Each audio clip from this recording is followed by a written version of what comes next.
तो देखिए, आने वाले चुनाव में मोदी सरकार के विजय रथ को रोकने के लिए 26 विपक्षी दलों ने मिलकर गठबंधन बनाया। ये अब तक पटना और बेंगलुरु में इसकी 2 बैठकें भी हो चुकी हैं, लेकिन इसके नेता लगता है कि इस गठबंधन से खुश नहीं है। पार्टी भले ही कहे कि वो एक साथ है, लेकिन उनके नेताओं के बयान से ऐसा लगता नहीं है। दिल्ली में अलका लांबा के बयान पर पार्टी का आधिकारिक बयान भी सामने आ गया, लेकिन उससे पहले हुए घटनाक्रम ने INDIA के अलायंस की एकता पर सवाल खड़े कर दिए कि गठबंधन में सब कुछ ठीक नहीं है। देखिए खास रिपोर्ट।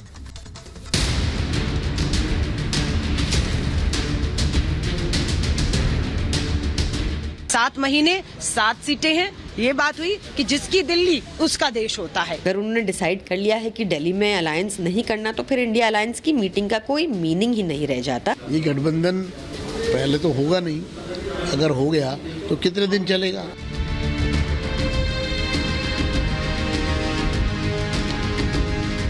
अगले साल होने वाले लोकसभा चुनाव के लिए अब 200 से भी कम दिन बचे हैं। चुनाव को लेकर बीजेपी और विपक्ष जोर शोर से अपनी तैयारी में जुटा है।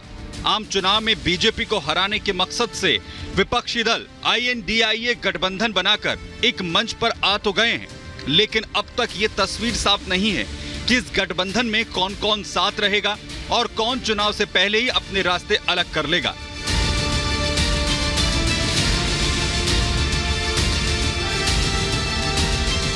विपक्षी गठबंधन की पटना और बेंगलुरु में 2 बैठकें हो चुकी हैं।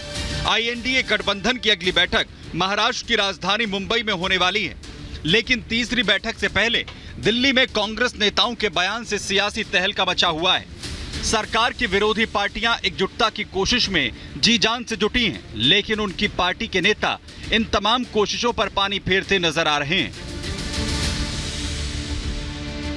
आदेश हुआ है कि हमें 7 सीटों पर मजबूत संगठन के साथ हर नेता को अभी से निकलना है। 7 महीने 7 सीटें हैं। ये बात हुई कि जिसकी दिल्ली उसका देश होता है। ये दिल्ली का इतिहास बताता है।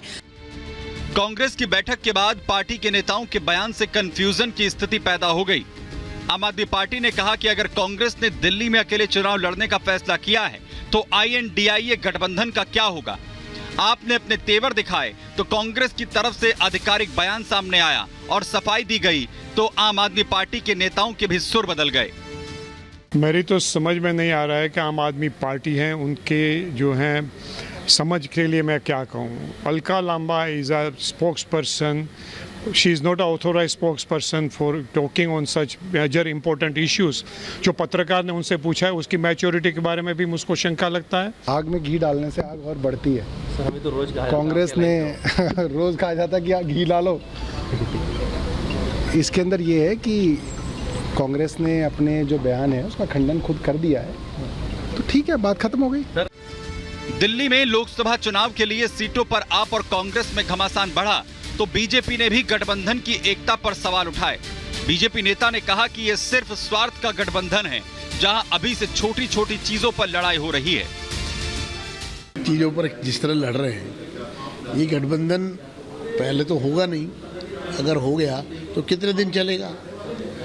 आप एक तरफ 5 साल सरकार देने की बात करते हैं महागठबंधन बनाकर, कहाँ आप छोटी छोटी बातों पर तलवारें निकाल रहे हैं। अभी तो कुछ हुआ भी नहीं है। ये स्वार्थों पे गठबंधन बना, सिद्धांतों पे तो बना नहीं है। तो जब स्वार्थों पे है तो जिस क्षण तक जिसकी स्वार्थ की पूर्ति होगी तो ये सर, लेकिन लगता है कि स्वार्थों की टकराहट इस तरीके से है, चाहे वो कांग्रेस हो, आप हो, तृणमूल कांग्रेस हो या कम्युनिस्ट हो या और पार्टियां हों, तो मुझे नहीं लगता है कि ये तलवारें ही खींची हैं। ये न गठबंधन, सवाल ही नहीं कि ये घमंडिया गठबंधन कोई टिकाऊ होगा। अलका लांबा के इस बयान पर कांग्रेस की सफाई भले ही आ गई हो, लेकिन बयान के बाद आम आदमी पार्टी के नेताओं के बयान ने INDIA गठबंधन की एकता पर कई सवाल खड़े कर दिए कि क्या ये चुनाव तक साथ रहेंगे या उससे पहले ही इनकी राहें अलग हो जाएंगी। क्या मोदी के विजय रथ को रोकने के लिए INDIA गठबंधन के 26 दल 2024 तक एकजुट रहेंगे? क्या ये दल पुरानी दुश्मनी भूल जाएंगे और अपनी क्षेत्रीय सियासत को दांव पर लगाएंगे? क्योंकि कई पार्टियों का अस्तित्व राज्यों में एक दूसरे की खिलाफत से चलता है। Bureau report, Republic Bharat.